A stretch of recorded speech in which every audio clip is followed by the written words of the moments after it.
Hello again, beautiful followers of medium rare poetry. I am your host, Filet Mignon, coming to you from southeast Queensland in Australia. Now, today's poem has been instigated by Cindy on YouTube with Soul Print Intuitive Tarot. Now, my beautiful wife, Philly Mignon, and I have been watching Cindy for, I'd like to say 7 years, but forever on YouTube, and her predictions around the US political system have always been spot on. And she's the loveliest person, and I finally plucked up the courage and reached out to her with my Three Eye Atlas poem that was produced about a week or so ago. And she gave me a challenge. She said, why don't you do a poem about Donald Trump versus Mark Carney, the Prime Minister of Canada? And I thought, whoa, what a daunting task.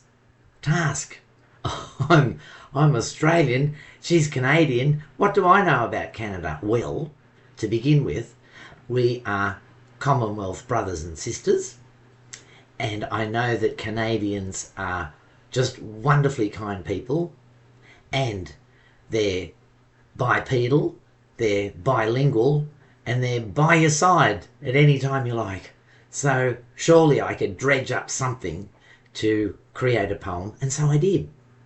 So today I present to you Carnivore versus Carnivore.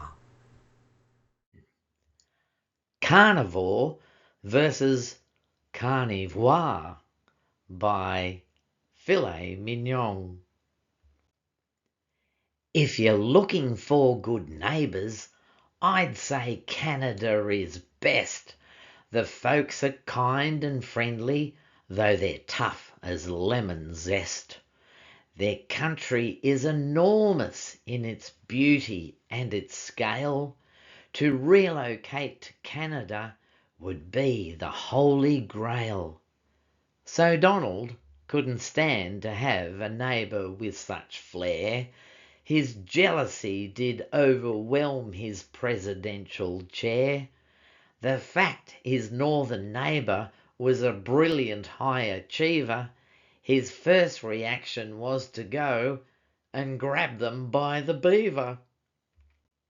That's right, he had the notion to make Trumpland twice as great by taking over Canada, the 51st new state.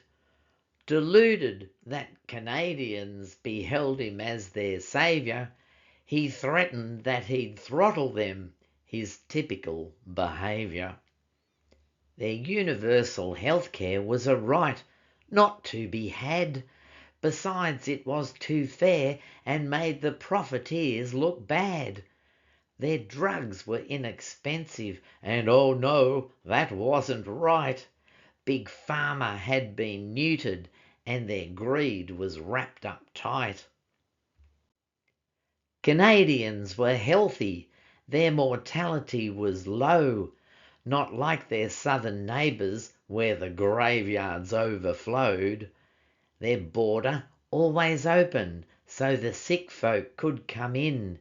Cheap meds to curb cholesterol and crates of insulin. Their land was rich in produce, both above and underground. Suppliers to the 50 states, but were no push around. So Trump was fresh elected, and Mark Carney was as well. The clash of these two titans would be felt way down in hell. And what a glaring contrast twixt these influential leaders. A scholar of the highest realm, his foe a bottom feeder. Mark the intellectual, a global masterpiece, and Don the con with greedy paws in search of those to fleece. An economic giant who's outstanding in his field, whose wisdom binds his country with a brighter future sealed. It could be said that Trump was seen out standing in his field, with sand wedge gripped within one hand and Big Mac half congealed. Now men like Mark are known to have a nose for what's not right. One sniff of Don, he knew the outcome of the glutton's plight. Deciding that the strategy was play the waiting game, for he'd outlive the felon, and for that he'd have no shame. So Mark was seen to pander like a suckling baby moose, but he would bite the teat right off the gabbling gilded goose. The backroom plans were laid to overcome Trump's choking tariffs, ensuring that the taco would soon wilt and be embarrassed. It wasn't easy for this free and easy population, while Trump imposed ill will and tried Canadian castration. Black fumes were now seen rising from most chimneys in suburban, exacerbated by the sanction on Kentucky bourbon. But provinces stood firm and instigated crisis funds to tie the jobless over till at last they saw the sun. They gathered round in Gaelic style to bend and kiss the blarney and look towards the leadership of mastermind Mark Carney. The garden gnome had placed her agents on the US border to stop the starving leaving town just like a prison warder. With winter soon approaching, top team Canada rugged up and launched into ice hockey. They were sure to win the cup. The nameless unmasked cowards couldn't cope with this assault and ran home to their mummies crying this was not their fault. The Blue Jays in Toronto held a grudge beneath their caps and reinforced the skaters with their loaded baseball bats. This wasn't war, as some would fear, between the once close friends, just quaint retaliation for an orange facial cleanse. Mark Carney, as the diplomat, had Trump by all the vectors. The Don was unaware he was the son of Mr. Lecter. Hannibal, the hero, held the mind of slothful sinner. The goose was cooked when Mark invited him around to dinner. The art of mediation overwhelmed the art of deal, and Mark, the Carnivore, ensured Trump's lips forever sealed. Republicans were horrified. They ditched their MAGA hats and fled to Epstein Island, and what good would come of that? The Democrats took over, and the 50 states resumed to live in perfect harmony. No Kool-Aid was consumed. Relationships were reinforced with everyone in Europe, and most of all, made bourbon from the soul of maple syrup.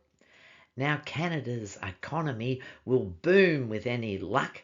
The face of Trump now selling on an orange hockey puck. Well, when you think about it, Donald has not got a hope against an intellectual giant like Mark Carney and the entire Canadian population. And of course, being part of the Commonwealth of Nations, Australia will stand right beside them and we will fight shoulder to shoulder against the tyranny of the turkey.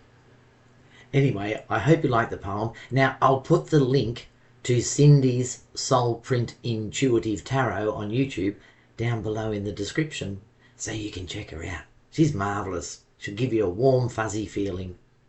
Anyway, please like, share and subscribe to this channel, and until next time, bye-bye for now.